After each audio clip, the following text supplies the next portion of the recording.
Всех приветствую! В этом видео хотел бы показать, как измерить ток утечки на Audi A6 C7. Почему я это решил сделать? Это для личного успокоения, потому что многие мне написали после установки вот этого плафона светодиодного. Многие жалуются на увеличенный ток утечки и, соответственно, разряженный аккумулятор в самый неподходящий момент. Плюс у меня еще видеорегистратор тоже, который подключен напрямую и пишет по датчику движения. Соответственно, он тоже потребляет. И если у меня большой ток утечки, то я как-то могу разрядить свой аккумулятор. Поэтому решил лично для себя проверить эти показания. Для того, чтобы измерить ток утечки, нам нужно в багажнике снять запаску, снять органайзер. Кто-то, значит, советует снять минусовую клемму и в разрыв подключить амперметр. Соответственно, у меня мультиметр имеет вот такие клещи для измерения тока. Соответственно, выставляем ток на минимальное значение и смотрим, какое потребление. Вот машина. По-хорошему нужно машину ставить на охрану полностью, все закрывать, двери, багажник и смотреть, сколько потребляется ток. Вот сейчас машина ушла в режим сна, показывает вообще по нулям. Сейчас я попробую, допустим, нажать на эту кнопку, но не закрывать багажник. Вот он пытается его закрыть, видно, что ток растет. Вот я держу крышку, и она не закрылась. Ток опять падает. И сейчас он должен в режим сна уйти. Все, он, по идее, не потребляет. Попробую открыть дверь, потому что при открытии водительской двери начинает работать бензонасос. Смотрим. Что-то подскочило и опять падает. Либо попробовать поставить на охрану автомобиль. Сейчас ключи найду. Где мои ключи? Вот ставим на охрану. Подскочил ток.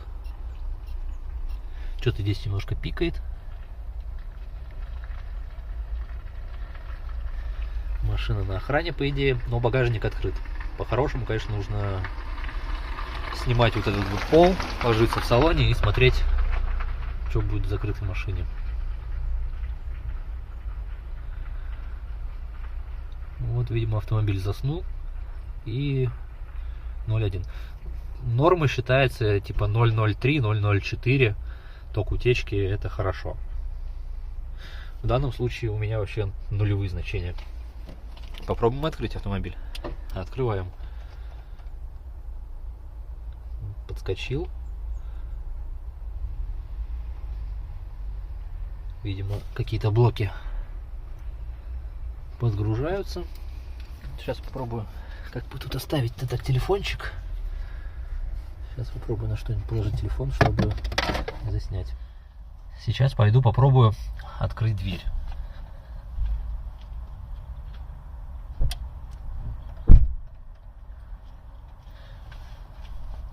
Вот я открыл дверь и закрыл ее. И смотрим, как растет ток. Так, все. И в режим сна она опять ушла. Соответственно, меньше минуты в режим сна. Сейчас попробую для эксперимента включить зажигание.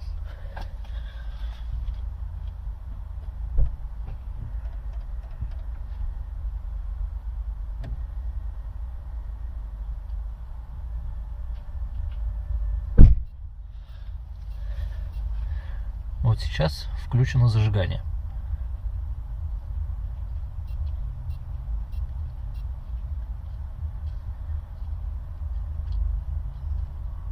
Попробую включить свет.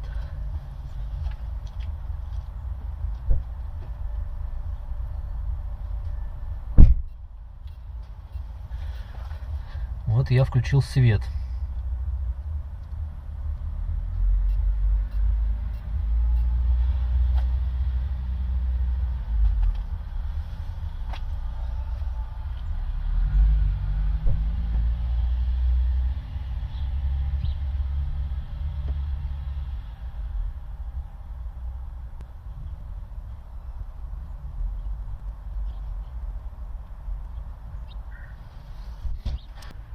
Так, ну вот машина, значит, сейчас Зажигание выключено. И ждем, когда опять заснет.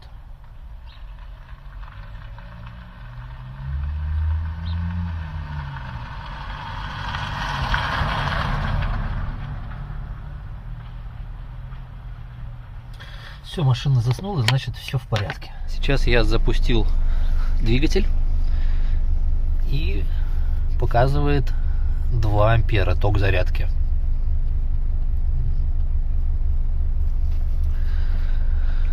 Вот такие вот значения.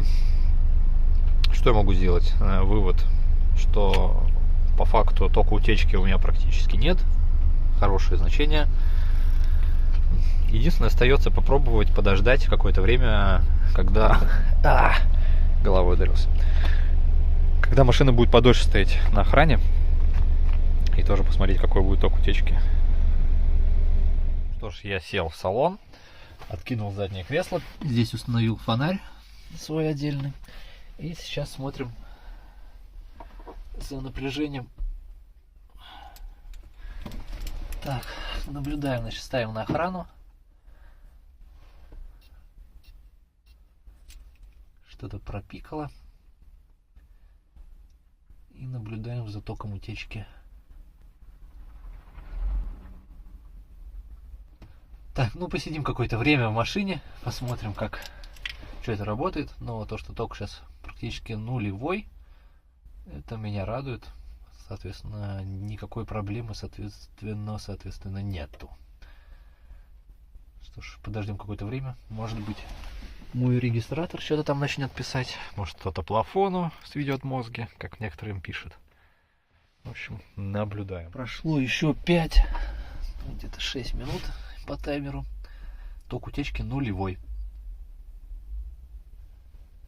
Никакой блок не проснулся. Все в порядке. Снимаем с охраны. Вот что-то подскочило, я еще не снял с охраны. Видимо, какие-то все-таки колебания есть. Но постоянного тока какого-то потребления нету.